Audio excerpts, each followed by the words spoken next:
नमस्कार विद्यार्थी मित्र, मैं इरफान मंसूरी आप सबका इस ऑनलाइन क्लास में स्वागत करता हूँ। मित्रों, आज हम धोरण 12 कक्षा यूनिट नंबर 8 के बारे में अभ्यास करेंगे। मित्रों, इस यूनिट का नाम है चार्ल्स टाउन से जोहानिसबर्ग। ये पाठ महात्मा गांधी लिखित सत्यना प्रयोगों नामक आत्मकथा में से लिया गया है। मित्रों, आप तो महात्मा गांधी के बारे में जानते ही हो। वो एक महान विभूति थे, वो एक महान नेता थे। उन्होंने हमें अंग्रेजों से आज़ादी दिलवाई और उनका जन्म, उनका जीवन काल, आप इन सब के बारे में आपको अगर जानना है ज़्यादा तो आप उनके द्वारा लिखित सत्यना प्रयोगों नामक आत्मकथा को पढ़ सकते हैं। आप उनके बारे में काफ़ी कुछ तो जानते ही हो। उनका जन्म कहाँ हुआ था? पोरबंदर। उनका पिता का नाम करमचंद गांधी था, उनकी माता का नाम पुतड़ीबाई, और वो वकीलात की पढ़ाई के लिए वो इंग्लैंड गए थे। इंग्लैंड से वापस आकर वो साउथ अफ्रीका में उन्होंने वकालत शुरू की। वहाँ उन्होंने भारतीयों पर जो जुल्म होते थे उनके अगेंस्ट में लड़ाई दी और फिर वो भारत आए और यहाँ उन्होंने जो अंग्रेज़ों की गुलामी में हम जी रहे थे तो उस गुलामी में से हमें मुक्त किया। तो ये इनका जीवन काल है। उनका जन्म 1869 में हुआ था, पोरबंदर में हुआ था, और उनका निधन 1948 में हुआ था। मित्रों, इस पाठ में उनके साथ चार्ल्स टाउन से जोहानिसबर्ग जाते वक्त जो दुर्व्यवहार हुआ, उनका जो अपमान हुआ, उनके बारे में बताया गया। इस दुर्व्यवहार के सामने वो डटकर लड़े थे और उनके जो अनुभव है, जो खराब अनुभव वहाँ उनको मिले, इसके बारे में पाठ। तो हम ये पाठ शुरू करते, मैं पढ़ता हूँ और समझाता हूँ साथ में। आप भी अपनी पाठ्य पुस्तक साथ में रखें और मैं जैसे जैसे पढ़ता जाऊँ, समझता जाऊँ, आप भी वैसे वैसे टेक्स्ट बुक में ध्यान देते जाओ और समझिए। तो मित्रों, अब मैं पाठ पढ़ता हूँ और आपको समझाऊँ। इसमें जो भी डिफ़िकल्ट वर्ड आएंगे, मतलब जो आपको समझ में ना आए ऐसे वर्ड आएंगे, उसको मैं आपको गुजराती में या तो हिंदी में ट्रांसलेट करके समझाऊंगा। तो अब हम शुरू करते हैं पाठ का वाचन। मित्रों, पहला पैराग्राफ देखिए। ट्रेन सुबह चार्ल्स टाउन पहुँची थी। मित्रों, गांधी जी चार्ल्स टाउन से जोहानिसबर्ग जा रहे थे। तो अभी ट्रेन कहाँ पहुँची है? Charles town. उन दिनों चार्ल्स टाउन से जोहानिसबर्ग पहुँचने के लिए ट्रेन नहीं थी। अब उनको जाना था जोहानिसबर्ग, पर वो अटके कहाँ है? Charles town. अब चार्ल्स टाउन से जोहानिसबर्ग जाने के लिए कोई ट्रेन नहीं है। घोड़ों की सिक्रम थी। उस टाइम क्या था? सिक्रम मतलब घोड़ों से चलने वाली एक ट्राम थी।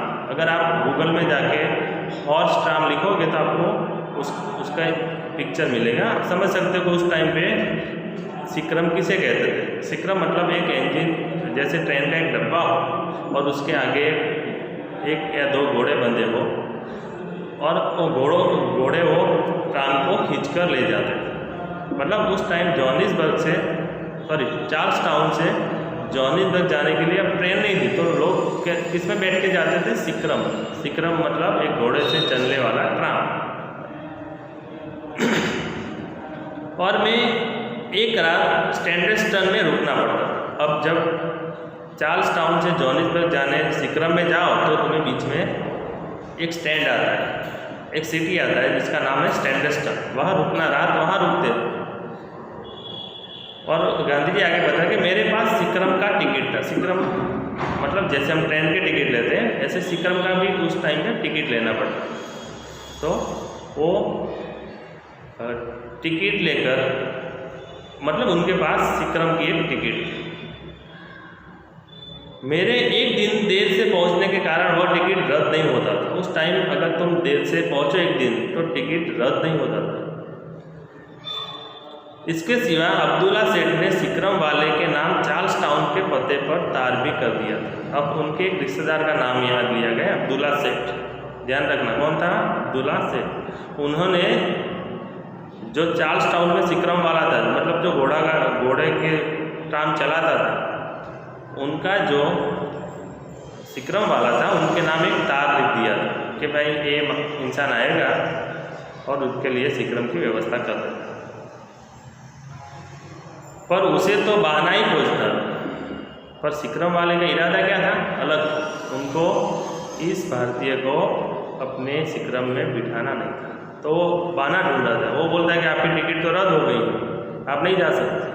पर गांधी जी को पता था कि भाई एक दिन अगर लेट भी जाओ तो टिकट रद्द नहीं हो सकती। इसलिए मुझे नीरा अजनबी समझकर उसने कहा, आपका टिकट तो रद्द हो चुका है। मैंने उचित उत्तर दिया, पर टिकट रद्द होने की बात तो मुझे दूसरे ही कारण से कही गई थी। क्या कारण था दूसरा? कि उसको गांधी जी एक इंडियन थे, एक काले थे, इसलिए उनके गोरों के साथ बिठाना नहीं था सिकरम में। इसलिए उसने एक बहाना बनाया कि भाई आपकी टिकट रद्द हो गई। यात्री सब सिकरम के अंदर भी बैठते थे। जिसके पास टिकट हो ना, वो सब यात्री कहाँ बैठते थे? सिकरम के अंदर। पर टिकट रद्द होने की बात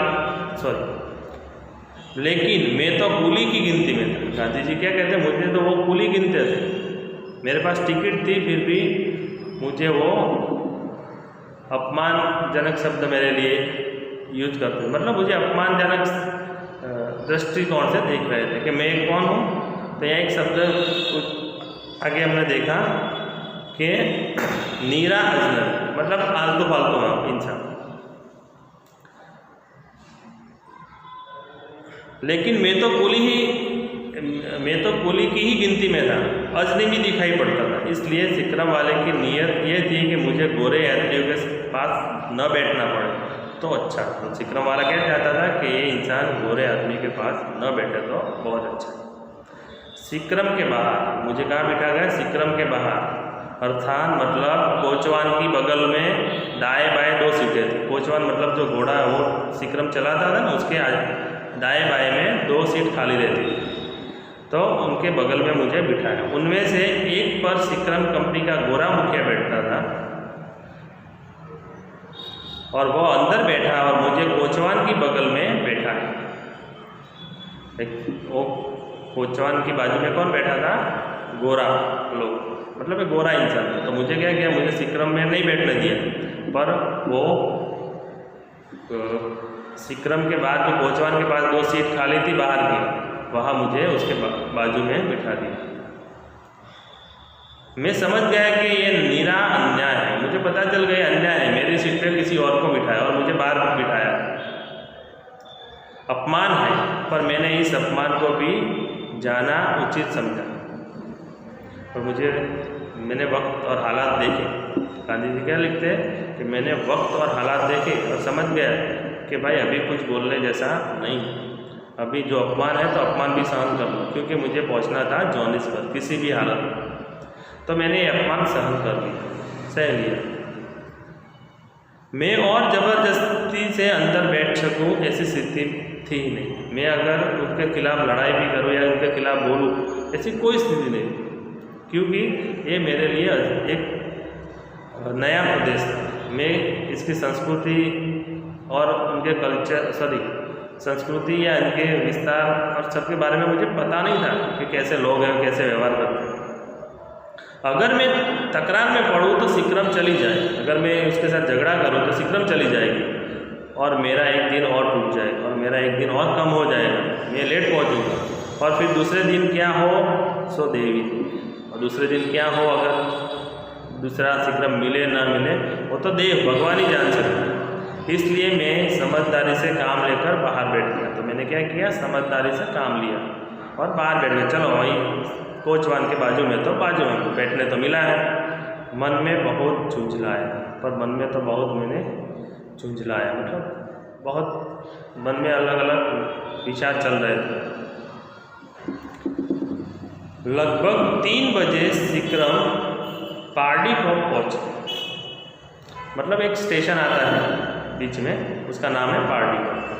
अब उस गोरे मुखिया ने चाहा कि जहाँ मैं बैठा था वहाँ वह बैठे। अब जो अंदर चला गया था उनकी सीट पर बैठने, वो गोरा मुखिया अब क्या चाहता कि अब मैं बाहर आके बैठूँ, क्योंकि उसका कारण बताया था, क्योंकि उसे सिगरेट पीनी थी, थोड़ी हवा भी खानी थी। इसलिए उसने एक मेला सा बोरा जो वही कोचवान के पास पड़ा था उठा लिया और पैर रखने की पटिया पर बिछाकर मुझसे कहा, शामी तू यहाँ बैठ।